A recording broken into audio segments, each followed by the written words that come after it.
Did you know that every single minute during a stroke, your brain loses about 2 million brain cells? 2 million. That's not just a number, that's memories, words, smiles, and the ability to hug your grandkids slipping away, all in the time it takes to boil a kettle. Most people have no idea how fast a stroke can steal the life you've built, and the truth is, it doesn't always start with a dramatic collapse or a cry for help. Sometimes, it's just a strange tingle in your hand while you're reaching for your morning coffee. Or maybe your words come out a little jumbled when you're chatting with a friend on the phone. Maybe you feel a bit dizzy, just for a second, and you brush it off as nothing, just getting older, right? But here's the thing, strokes don't care if you're busy, or if you think you're too tough, or if you've got plans for the weekend. They don't wait for a convenient moment. They sneak up quietly, sometimes with just a whisper of a warning, and if you miss that whisper, the consequences can be life-changing. I want you to picture this: you're sitting at your kitchen table, maybe reading the paper or watching the news, and suddenly your arm feels heavy. You try to stand up, but your leg wobbles. You tell yourself, "I'm just tired. I'll be fine in a minute." But every second you wait, every second you hope it'll pass, your brain is losing precious ground. Every second lost is brain function lost. That's not just a saying, it's a cold, hard fact. Now, I know it's easy to think, that won't happen to me, or I'll know what to do if it does. But the truth is, most people don't. Most people freeze, or they wait, or they hope it'll just go away. And that's exactly what a stroke wants you to do, wait. Because the longer you wait, the more it takes. I don't want that for you. I don't want that for anyone you care about. So, if you care about your future, or the future of someone you love, don't risk missing out on this life-saving information. Hit that subscribe button right now, so you never have to wonder what to do if the unthinkable happens. And if you're still not subscribing, I want you to go down to the comments and tell us, why would you risk missing out on something that could save your life, or the life of someone you love? Because honestly, I can't think of a single good reason. You know, the tricky thing about strokes is that they rarely announce themselves with a bang. Most of the time, they tiptoe in with the softest of footsteps. It might be a little numbness in your fingers, a slight droop at the corner of your mouth, or maybe you suddenly can't find the right word in the middle of a sentence. Sometimes, it's just a wave of confusion that passes as quickly as it came. These moments are so easy to brush off. Maybe you think, "Oh, I just slept funny on my arm," or "I must be dehydrated," or "I'm just having one of those days." But these are the quiet alarms your body is sending you, gentle nudges that something serious could be happening inside. Let me tell you about a story that really stuck with me. There was a gentleman named Mr. Thompson. He was 72, lived alone, and prided himself on being independent. One morning, he noticed his coffee mug felt heavier than usual, and when he tried to speak, his words sounded a bit slurred. He thought, "I must be coming down with something," and decided to wait it out.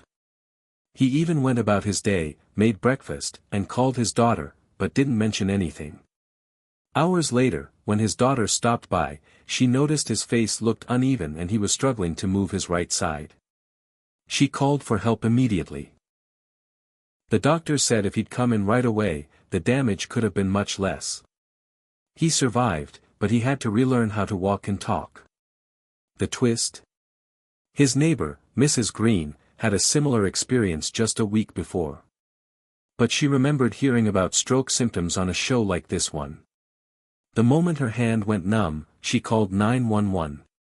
She got treatment within the golden window, and today, you'd never know she had a stroke at all. That's the difference a few minutes can make. There's this window of opportunity, sometimes as short as 3 or 4 hours, where doctors can use special treatments to stop a stroke in its tracks, even reverse some of the damage. But if you miss that window, the effects can be permanent. That's why every second counts. It's not about being dramatic, it's about being prepared and taking action when your body whispers for help. Now, I want you to do something for me. Pause for a moment, yes, right now, and head down to the comments. Tell us your age and where you're watching from. Let's see just how far our ever-young senior's family reaches. You might be surprised to find someone just like you, right in your own town or halfway across the world.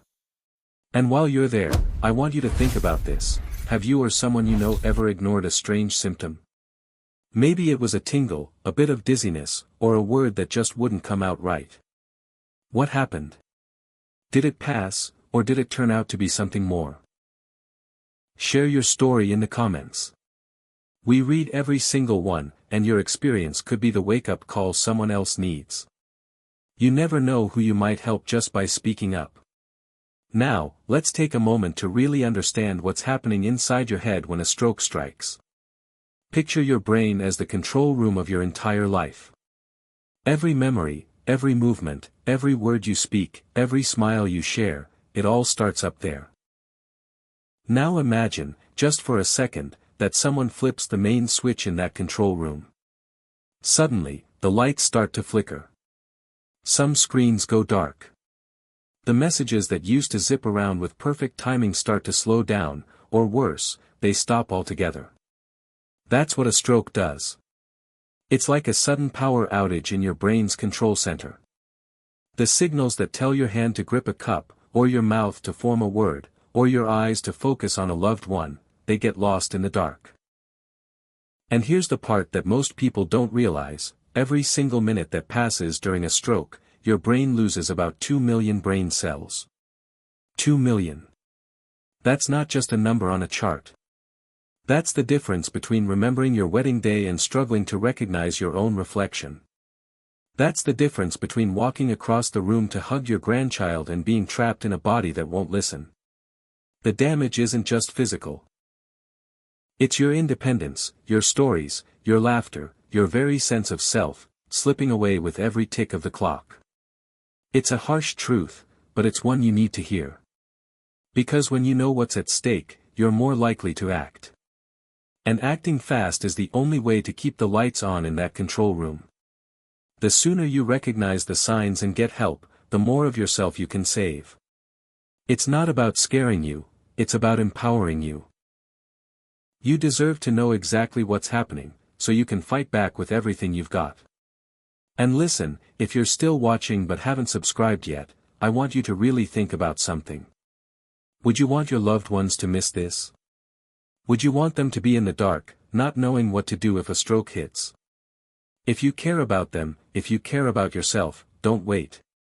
Hit that subscribe button right now. And if you're still not subscribing, I want you to go down to the comments and tell us why. Because honestly, I can't imagine a single good reason to risk missing out on something that could save a life, maybe even your own.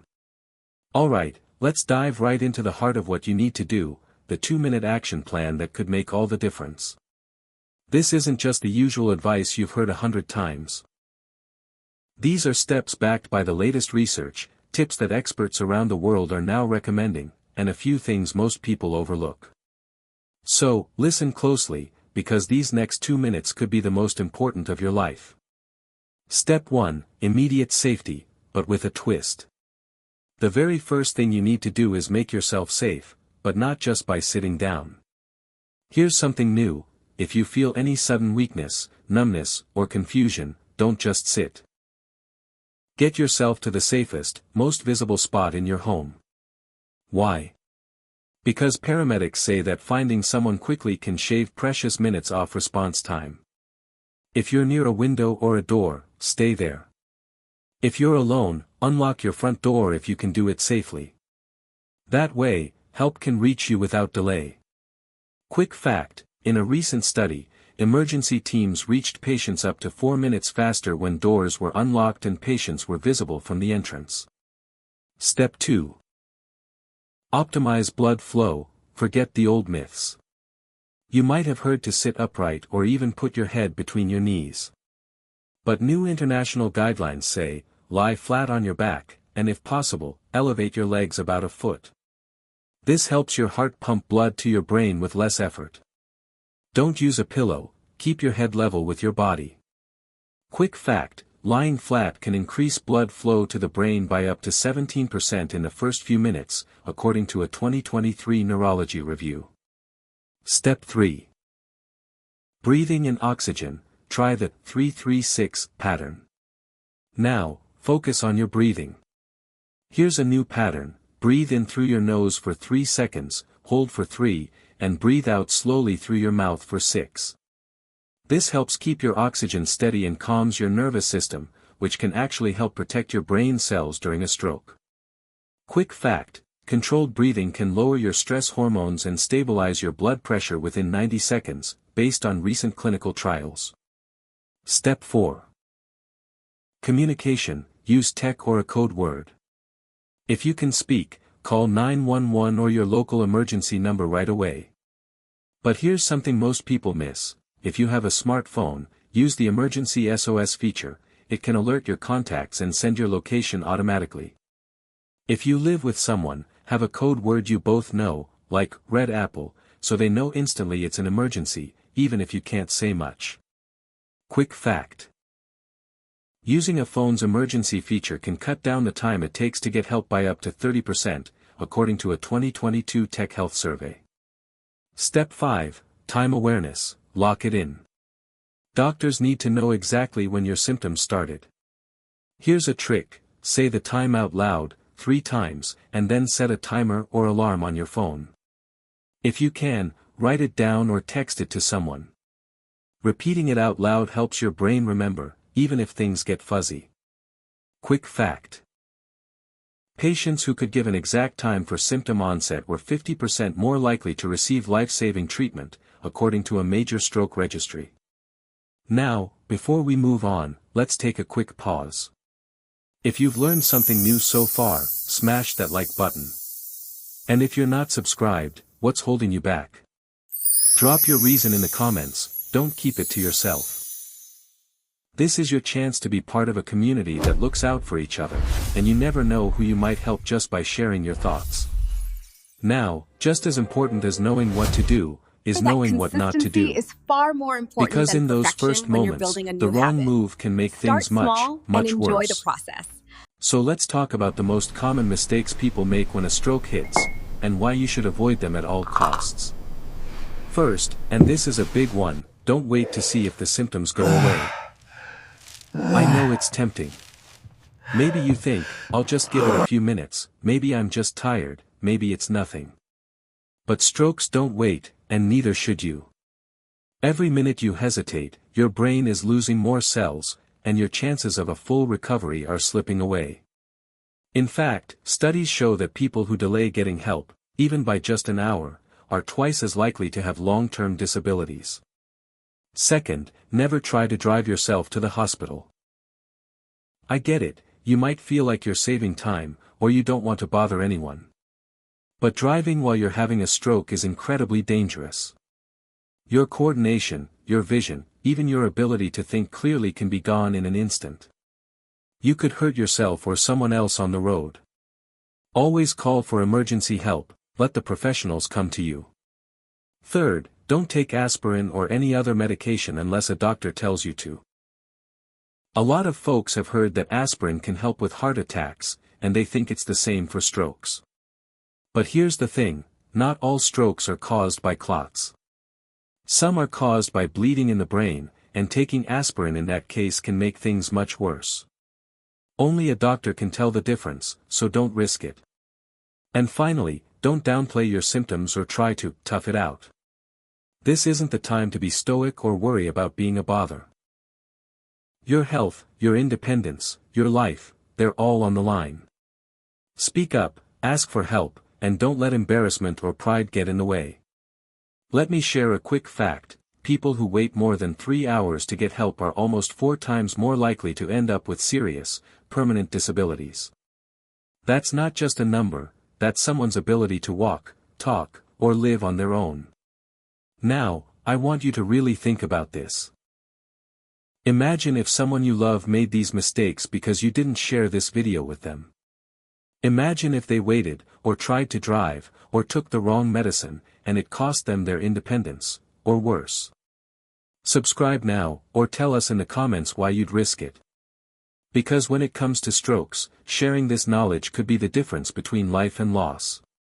Let me bring this closer to home with a couple of real stories. Stories that could belong to any one of us, or someone we care about. First, there's Mrs. Evelyn. She's 76, lives just a few blocks from her daughter, and loves tending to her little garden every morning. One day, while watering her roses, she suddenly felt her right hand go weak and her words started to slur. But here's the thing, Evelyn had watched a video just like this one a few weeks before. She remembered the signs, and she didn't hesitate. She sat down right there in the garden, pulled out her phone, and called 911. Paramedics arrived within minutes. Because she acted so quickly, doctors were able to give her a special treatment that broke up the clot in her brain. Today, Evelyn is back in her garden, telling her story to anyone who'll listen. She's living proof that fast action can mean a full recovery. Now, let me tell you about Mr. Harold. He's 81, a retired teacher, and the kind of man who never wanted to be a bother to anyone. One afternoon, he felt a strange numbness in his face and a sudden wave of confusion. He thought, I'll just rest for a bit, maybe it'll pass. He waited, hoping it was nothing. By the time his neighbor checked in on him, hours had gone by.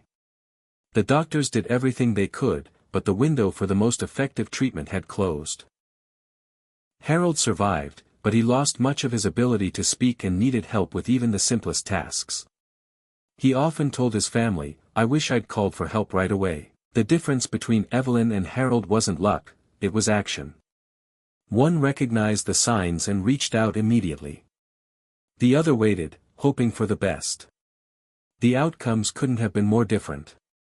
So, let me ask you, if you were in their shoes, what would you do differently? Would you act fast, or would you wait and hope it passes?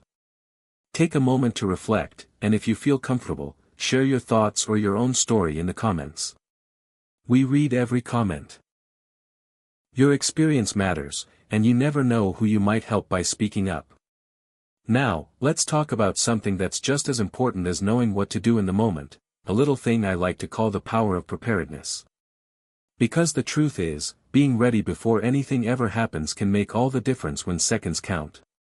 First, make sure your emergency information is always easy to find. That means keeping a list of your medications, allergies, and emergency contacts right on your fridge, by your phone, or even in your wallet. If you have a smartphone, set up your medical ID so paramedics can access it even if your phone is locked. It might feel like a small thing, but in an emergency, it can save precious time and help doctors make the right decisions for you. Second, practice the steps we've talked about today. I know it might sound a little silly, but just like a fire drill, walking through what you'd do if you felt those first warning signs can help you stay calm and focused if the real thing ever happens. Maybe even practice with a friend or family member, make it a regular check-in. The more familiar you are with the steps, the more likely you are to act quickly when it matters most. And third, don't keep this knowledge to yourself. Share what you've learned with your family, your neighbors, and anyone else who might need it. The more people who know the signs and the steps, the safer your whole community becomes. You never know whose life you might save just by having a conversation over a cup of tea. Here's a fact you might not have heard. Studies show that people who talk about stroke preparedness with their loved ones are twice as likely to get help within the critical window. That's double the chance of a better recovery, just from sharing what you know. So, if you're still not subscribed, I want you to really ask yourself, are you truly prepared? Are you ready to protect yourself and the people you care about? If you are, hit that subscribe button now. And if you're not, tell us in the comments what's stopping you. Because when it comes to your health, there's no such thing as being too ready. So, let's bring it all together. We've talked about the 2-minute trick. The simple, life-saving steps you can take if you ever suspect a stroke. Remember, get to a safe, visible spot, lie flat and elevate your legs, use the new breathing pattern, communicate clearly, and lock in the time. These aren't just tips, they're your best defense against losing precious moments, precious memories, and precious independence. Acting fast can mean the difference between a full recovery and a lifetime of struggle. And I want to be honest with you. Ever Young Seniors is here for one reason: to keep you and your loved ones safe, informed, and empowered. If you're not subscribed, you're missing out on knowledge that could save a life. I'm not saying that to scare you, I'm saying it because it's true. If you refuse to subscribe, I want you to go to the comments and share your reason. Don't keep it a secret. Maybe your reason will help us do better, or maybe it'll help someone else see things differently. Don't let this be where the conversation ends. Send this video to someone you care about, a friend, a neighbor, a family member. You never know whose life you might touch just by sharing what you've learned today. And before you go, I want you to do one more thing. Comment your age and location below. Let's show the world how strong and connected our Ever Young Seniors community really is. Whether you're 60 or 90, whether you're watching from a big city or a small town, your presence here matters.